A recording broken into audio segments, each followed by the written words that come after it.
स्वागत है DS4 news में। देखिए, बहराइच हिंसा मामले को लेकर के जिन दो आरोपियों को पकड़ा गया है वो भी हिंदू समाज से आते हैं और एक का नाम जो है उसमें प्रेम कुमार बताया जा रहा है, प्रेम कुमार मिश्रा, और दूसरे का नाम सबूरी मिश्रा जो है बताया जा रहा है।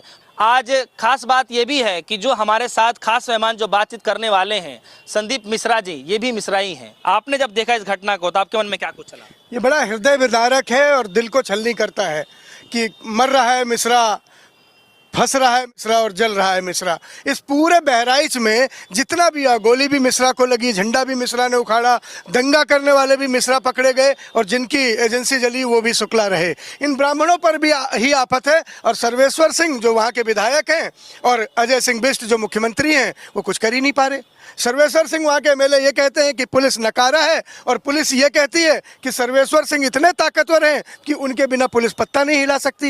ये क्या हो रहा है योगी जी के राज में? ये क्या ठकुराई चल रही है कि बाभन को लड़ाया भी जा रहा है, बाभन को मरवाया भी जा रहा है, जल भी रहा है बाभन, तड़प भी रहा है बाभन, कैद भी हो रहा है बाभन। ये ब्राह्मणों पर क्या आफत आ गई है? ब्राह्मण के बच्चे कब समझेंगे ये कि उनके साथ अच्छा नहीं हो रहा है? क्या जरूरत थी? आज उस आत्मा को धरती पे नहीं है, लेकिन राम गोपाल जी को क्या किसने भड़काया कि वो अभी जिसकी 3-4 महीने पहले शादी हुई है, जिसकी पत्नी की मेहंदी के हाथ से मेहंदी के रंग भी नहीं छूटा, उसे क्या ज़रूरत थी कि किसी का रंग और झंडा देखकर उसके छत पर चढ़ गया और उसकी दीवार तक गिरा दी, रेलिंग तक उखाड़ दी? बताया जा रहा है कि जो SK वर्मा साहब वहाँ के थाना प्रभारी हैं, जो भास्कर से उन्होंने बात की है, उसके मुताबिक ये कह रहे हैं कि लोगों ने उठ के हाथ हिलाया था, कुछ 3 लोगों ने हाथ हिलाया, उसके बाद दंगा भड़क गया। वो कौन 3 लोग थे? SK वर्मा साहब कोट करते हैं भास्कर को कि एक आदमी आया था भीड़ में और भीड़ से वो गायब हो गया, इसीलिए दंगा इतना चला। क्या बात थी कि एक ही थाने की पुलिस थी? जब इतने दबंग वहाँ का एमएलए सर्वेश्वर सिंह हैं, इतने दबंग बुलडोजर बाबा हैं, तो इस बुलडोजर बाबा के राज में ब्राह्मण के मारे, फंसाए और जलाए जा रहे हैं। ये सवाल उठता है उन ब्राह्मण परिवारों को भी सोचना चाहिए कि हम अपने बच्चों को क्या सिखा रहे हैं, क्या चीज के लिए आगे बढ़ा रहे हैं। इनके बच्चे, इनके बीजेपी के तमाम नेताओं के बच्चे आप देख लीजिए कि कोई लंदन में पढ़ रहा है, कोई अमेरिका में पढ़ रहा है, कोई जापान में पढ़ रहा है, कोई BCCI का अध्यक्ष बन गया जिसे बल्ला पक चलाना नहीं आता, कोई बैंक का बड़ा बिजनेसमैन हो गया, कोई पायलट हो गया, और हमारे बच्चे क्या झंडा उखाड़ हो गए हैं? और हमारे बच्चे झंडा उखाड़ेंगे और हमारी जान भी जाएगी। किसके लिए झंडा उखाड़ रहे हैं, कौन झंडा उखड़वा रहा है, ये सामने आएगा, जरूर आएगा। भास्कर ने एक दिलेरी का काम किया, भास्कर अखबार ने एक बार फिर साबित किया है देश में कि पत्रकारिता जिंदा है, पत्रकार जिंदा है। मैं नमन करता हूँ ऐसे पत्रकारों को जिन्हें खोज के निकाला कि प्रेम कुमार मिश्रा और सबूरी मिश्रा क्या कह रहे थे कि कैसे हुआ दंगा। 2 घंटे के लिए पुलिस को हटा दिया गया था, ये दोनों बता रहे हैं, लेकिन पुलिस ने जल्दी रोक दिया। पुलिस को कह रहे हैं अगर पुलिस गद्दारी नहीं करती तो पूरा महाराजगंज जला देते। कौन जलवाना चाह रहा था महाराजगंज? महाराजा बाबा बताए ना, महाराज जी, बाबा जो योगी महाराज जी बताएं कि महाराजगंज कौन जलवाना चाह रहा था, कौन थे आपके साजिश करता, कौन था वो शख्स जिसे थाना प्रभारी SK वर्मा जी कह रहे हैं कि एक आदमी आया था, वो आदमी चला गया और फिर दंगा शुरू हो गया। दंगे उन्होंने ये भी कहा SK वर्मा जी कि ये दंगा सुनियोजित था, योजनाबद्ध था, इसीलिए लंबे समय तक चला। किसने ये कहा था ये शुक्ला जी का जो शोरूम हीरो होंडा का है, इसमें साकिर का पैसा लगा, इसे फूंक दो? किसने कहा था ये जो लखनऊ अस्पताल है मुसलमान का, इसे जला दो? कौन वो लोग थे जिन्होंने स्वर्गीय राम गोपाल मिश्रा जी से ये उकसा के उस छत पर चढ़वाया जिस छत पे हरे रंग का झंडा किसी धर्म का घूम रहा था? हम अपने धर्म को बड़ा करें साहब, अपने धर्म को बड़ा करें, अपने देवी देवताओं को बड़ा करें, अपने देवी देवताओं की 10 बार आरती उतारे, कोई परहेज नहीं। लेकिन मैं किसी धर्म विशेष के लिए उसके धर्म को नीचा करता हूं तो मुझसे नीच, मुझसे घृणित, मुझसे पापी आदमी कोई नहीं है। क्योंकि हिंदू धर्म, सनातन धर्म तो विश्व का कल्याण कहता है, सब में अपना रूप देखता है, सबको अपना मानता है। ये किसने हम हिंदुओं में ये जहरीला बीज बो दिया है कि आज हम दूसरे धर्म के लोगों को, उनके प्रतीकों को, उनके देवताओं को, उनके रंग को भी बर्दाश्त नहीं कर पा रहे। ये नफरत का जो बयार इस सरकार में 10 साल से चल रहा है, ये जाहिर तौर पर हिंदुस्तान के लिए, आवाम के लिए, जमहूरियत के लिए अच्छे संकेत नहीं है। लेकिन सवाल मिश्रा जी यहाँ पर ये है कि जब ये घटना हुई, घटना के बाद जो है वहाँ की सरकार एक्टिव हुई, पुलिस एक्टिव हुई, ये भी कहा गया कि जो है आश्वासन ये दिया गया कि जो है ज़रूर इस पे जल्द फैसला आएगा। और देखिए अगले दिन जो है इनकाउंटर किया जाता है, पैरों में गोलियां लगती हैं। आप देखिए ना, जिनको गोलियां लगती वो भी तो कुछ बातें कहते हैं ना, आप उनकी बातें तो कोट ही नहीं कर पा रहे। नहीं, मैं उनकी बात भी कोट कर रहा हूँ। मैंने तो शुरू में ही कहा कि दंगा होना ही बुरा है, मरना मारना ही बुरा है, लोगों की जान लेना ही बुरा है। कोई भी हो उसे मरना नहीं चाहिए, दंगा नहीं होना चाहिए। लेकिन हम खेती किसकी कर रहे हैं?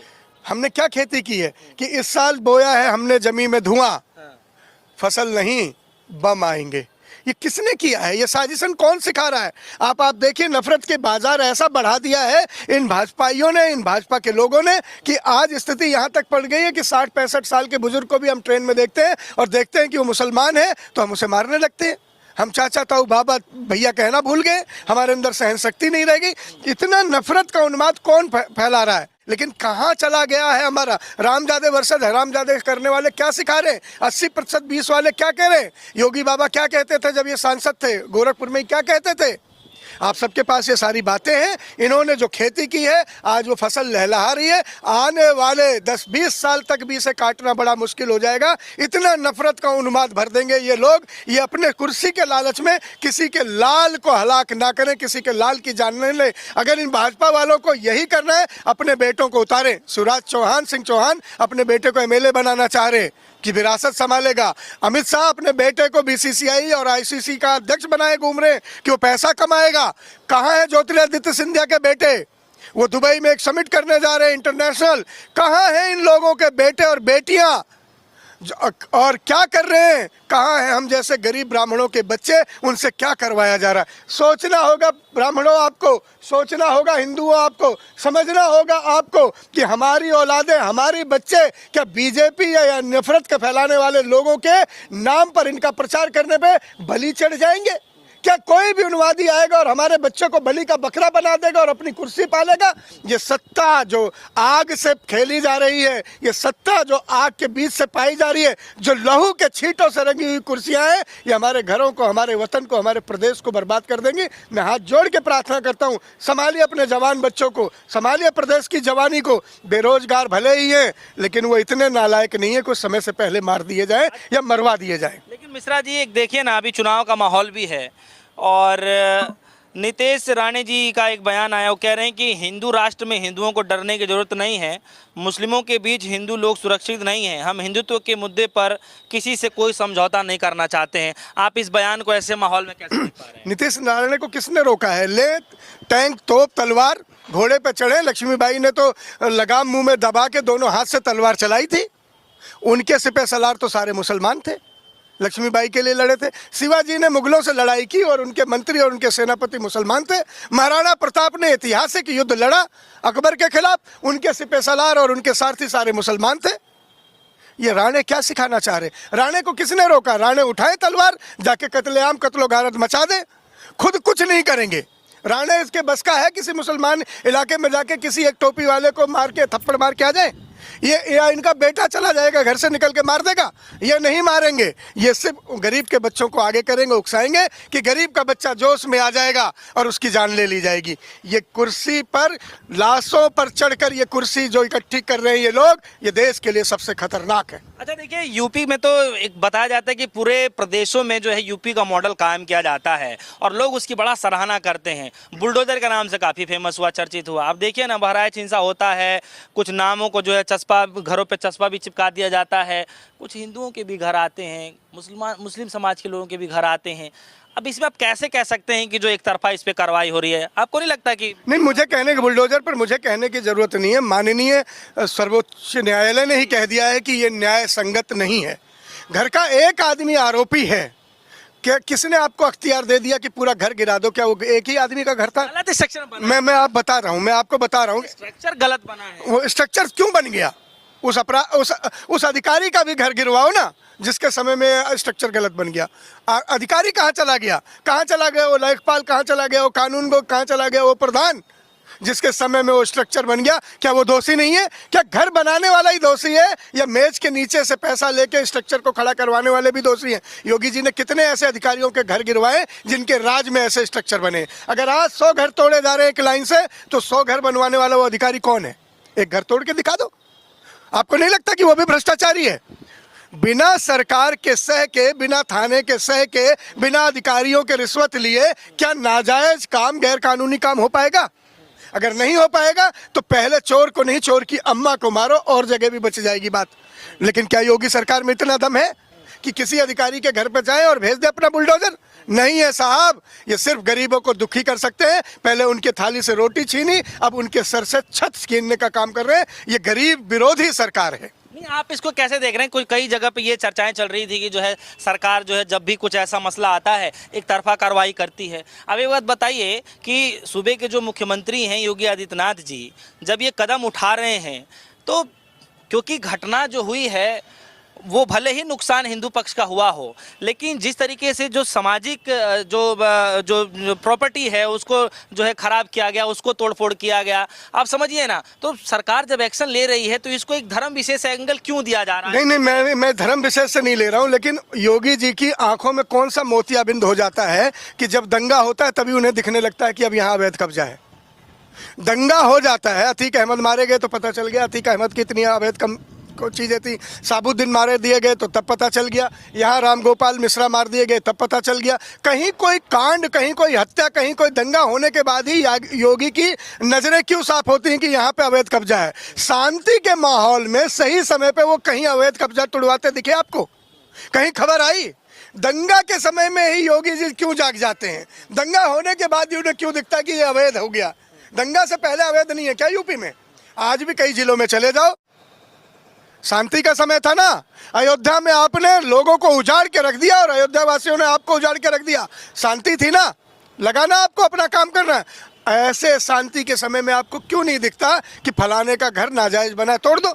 लेकिन किसी की जान चली जाएगी, किसी की छाती में 10 गोली उतर जाएगी, किसी को जिंदा जला दिया जाएगा, उसके बाद योगी सरकार को क्यों दिखता है कि यहाँ अवैध कब्जा? एक सवाल है कि देखिए जो स्टिंग किया गया है वो स्टिंग में जो 2 उपद्रवियों के जो नाम आए हैं वो भी मिश्रा ही हैं, जो लड़का मरा वो भी मिश्रा ही है। सवाल ये है कि फिर बदनाम मुस्लिम समाज को क्यों किया जा रहा है जब इस तरीके से घटनाएं आ रही हैं सब? देखिए यही तो तथ्य है ना कि अपराधी अपराधी होता है। अपराधी की कोई जाति और धर्म से मत देखो, अपराधी को सिर्फ अपराधी को देखो। मैं मिश्रा हूँ, इसका मतलब ये थोड़ी ना कि मैं रामगोपाल मिश्रा की तारीफ करने लगूं, वाह रामगोपाल वाह तूने सही किया, झंडा उखाड़ दिया। ये तो न्याय संगत नहीं होगा। या मैं मिश्रा हूं तो मैं प्रेम कुमार मिश्रा को और सबूरी मिश्रा के लिए ताली बजाने लगूं, वाह प्रेम कुमार मिश्रा वाह तुमने सही किया, महाराजगंज जला दिया। कर सकता हूं क्या? मैं संविधान को मानने वाला हूं, मैं संविधान को जानने वाला हूं। मैं इस बात पे भी ताली नहीं बजा सकता कि शुक्ला जी का शोरूम जला दिया जिसमें शाकिर का पैसा लगा था। मैं क्यों करूंगा? मिश्रा करे, तिवारी करे, दुबे करे, खान करे, अंसारी करे, पठान करे, ठाकुर करे, अपराधी अपराधी अपराधी की कोई जात नहीं है। ये देश संविधान से चलता है, जाति धर्म के पहनावे से नहीं चलता। वो अलग बात है, हमारे प्रधानमंत्री जी को कपड़े देखकर किसी की जाति और धर्म समझ आ जाता है, लेकिन जो संविधान को मानने वाले लोग हैं वो कपड़ों से, टीका तिलक टोपी से इस देश को बर्बाद नहीं होने देंगे। ये देश सबका है। मैं तो चौड़े में कहता हूं, सम्मान से कहता हूं, ये हमारा हिंदुस्तान है, ये हमसे बना है। और जब मैं हम कहता हूं तो हम कहता हूं हिंदू और मुसलमान दोनों। कहते ना यहाँ की जमीन में सभी का लहू शामिल है। ये किसी के बाप का हिंदुस्तान थोड़ी ना है, ये सबका है। सबको संभालना चाहिए, सबको बनाना चाहिए। चलिए एक आखिरी सवाल है कि हिंदू मुस्लिम भाईचारे की बात की जाती है, सबको एक साथ रखने की बातचीत की जाती है। क्या आपको लगता है कि इस दौरान जो माहौल लगातार क्रिएट होता जा रहा है, वो भी खास तौर के नौजवान बच्चों के अंदर में, क्या कमी रही होगी और क्यों ऐसा हो रहा है? उसका समाधान क्या है? देखो, कुर्सी पर बैठे रहे बीजेपी वाले, 74 साल का एक बूढ़ा 80 साल के लिए अपनी कुर्सी मजबूत करता रहे, एक मठ का मठाधीश मुख्यमंत्री बना अपनी कुर्सी पर बैठा रहे, बीजेपी की पौध बढ़ती रहे, मरते रहे, दंगा होते रहे, इन्हें कैसे क्या फर्क पड़ रहा है?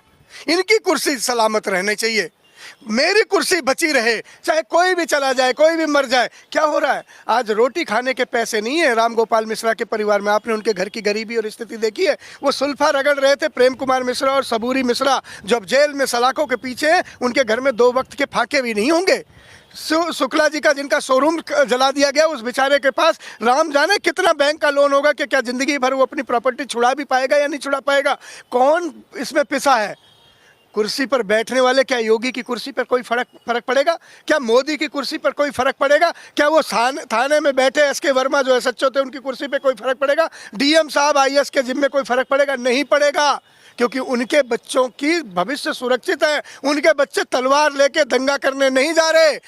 दंगा करने कौन जा रहे? हम जैसे गरीबों के बच्चे। हमें समझना होगा, हमें अपने बच्चों को बचाना होगा। ये बहुत बहुत शुक्रिया। हमारे साथ जो है मिश्रा साहब मौजूद रहे, जिनसे हम खासा बातचीत कर रहे थे।